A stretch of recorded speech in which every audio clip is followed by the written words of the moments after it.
నమస్కారం అండి. దీ ఈ రెడ్ రోజ్ గురించి హ్మ్, మా కస్టమర్లకి ఏమైనా చెప్పగలుగుతారా మీరు? నమస్తే అండి. నా పేరు సదానందం, హార్టికల్చర్ కన్సల్టెంట్. మనం ప్రస్తుతం వికారాబాద్ జిల్లాలోని పూడూరు గ్రామంలో ఉన్నాము. ఇక్కడ మన మధుసార్ అనే వారి తోటలో ఉన్నాము. అండ్ వాళ్ళ బావగారైన ప్రభాకర్ సార్ తోటలో ఇక్కడ ఉన్నాం మనం. ఇక్కడ దాదాపుగా ఇది ఒక 40 నుండి 50 ఎకరాల తోటలో అరౌండ్ 150 రకాల మామిడి రకాలు ఉన్నాయి. అందులో ఇది ఒకటి రెడ్ రోజ్ వెరైటీస్ అనేది మనం చూస్తున్నాం ప్రస్తుతం. ఇక్కడ ఇది దాదాపుగా ఆపిల్ లాగా ఉండి అరౌండ్ సరాసరి ఒక ఫ్రూట్ యొక్క వెయిట్ తీసుకున్నట్లయితే దాదాపుగా 400 నుండి 500 గ్రాముల వరకు ఉంటుంది. ఇది కూడా మనం యాపిల్ ఇది సిమిలర్గా చూసుకోవచ్చు. దాదాపుగా దీని యొక్క తీయదనం కూడా చూసుకున్నట్లయితే చాలా బాగుంటుంది. కండతోటి ఉండి మంచి ఫ్రూట్ కూడా మనం ఇక్కడ చూస్తున్నాము. ఇది కస్టమర్లకు, మామిడి రైతులకు ఎవరైనా కూడా దీని యొక్క టీఎస్ఎస్ అంటే దీని యొక్క తీయదనం తీసుకున్నట్లయితే 20 నుండి 25 మధ్యలో ఉంటుంది.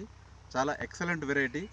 ఇక్కడ చూసినట్లయితే యాపిల్, మామిడి సిమిలర్గా ఉంటుంది. ఇదే విధంగా మనం మియాజాకి అనే వెరైటీ అంటాం కూడా, దానికి ఇది జోడీగా సిమిలర్గా కూడా ఉంటుంది.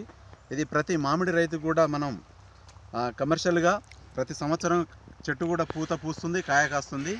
ఓవరాల్గా చెట్టుకు ఇప్పుడు తీసుకున్నట్లయితే 4వ సంవత్సరం 5వ సంవత్సరం చెట్టు ఉన్నది. ఇది దాదాపుగా సగటున తీసుకున్నట్లయితే ఒక 50 కిలోల మామిడి పండ్ల దాకా ఉన్నాయి. ఇది 5వ సంవత్సరంలోనే మనం ఇక్కడ మామిడి పండ్లను కూడా చూస్తున్నాం.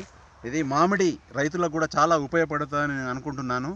ఇది ప్రతి కస్టమర్ కూడా ఆలోచించి కొనుక్కొని కూడా తినచ్చు. దాదాపుగా సగటున 200 రూపాయల నుండి 250 రూపాయల వరకు దీని యొక్క కిలో ఒక రేటు కూడా ఉన్నది. ప్రతి మామిడి రైతు కూడా గమనించవచ్చు. ఈ కలర్ చూసుకున్నట్లయితే చూడండి, ఇట్లా మనకు ఎప్పుడైతే రైపనింగ్ అయిందంటే యాపిల్ సిమిలర్గా వస్తుంది ఈ విధంగా కలరు. ఇక్కడ చూస్తున్నాం చూడండి. ఇంకా ఇది త్వరలో న్యాచురల్గా చెట్టు పైన పండడానికి సిద్ధంగా ఉన్నది.